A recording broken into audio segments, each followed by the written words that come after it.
Welcome collectors, Kyle the Collector here, and today we're going to talk about the history of Atari consoles, their initial success, and their gradual decline.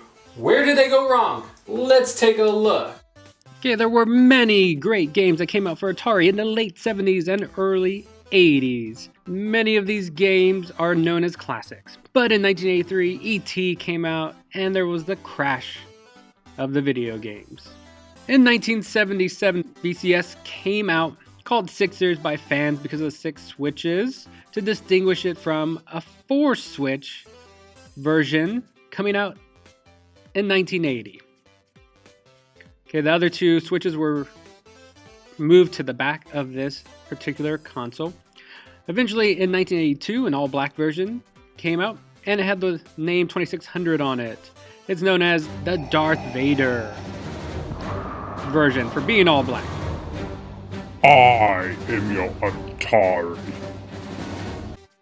There was a 2600 Junior that also came out that was reduced in size. And eventually there was an all black version of that, only in Ireland though.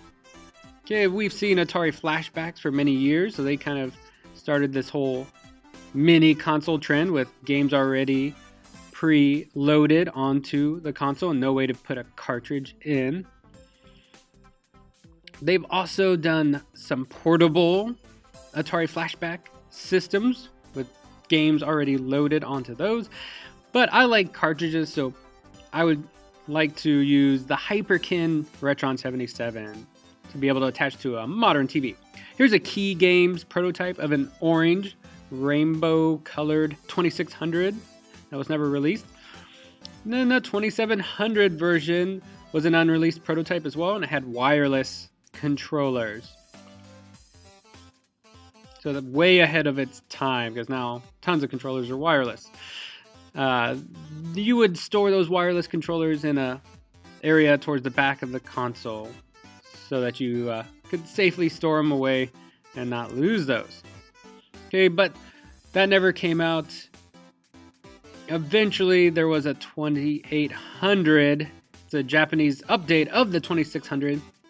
And it did eventually release in the USA under the Sears Video Arcade 2 name brand. Okay, there was a 3200 concept as well, and they had a Sears version as well. Okay, then the 5200 was to replace the 2600 in 1982, but it did not have backward compatibility with the 2600, and many of its games were just updated versions of the 2600 games.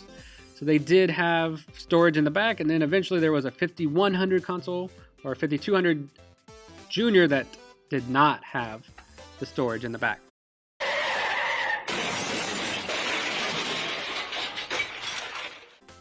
Then we had the 7800 released in 1986. It did have backward compatibility with the 2600, which was very useful because of the vast library of games. It did sell over 100,000 consoles, so much less than Sega, much less than Nintendo. The XEGS was released in 1987. It only sold like 100,000 consoles as well. It was trying to be more of a console to compete with Nintendo, with things like a light gun you could use, but it was just the redesign of a home computer. Jaguar was released in 1993. The 64-bit graphics appeared inferior though to Nintendo 64 graphics, and it only sold like 250,000. A CD add-on was released in 95 and allowed CD games to be played much like the Sega CD console.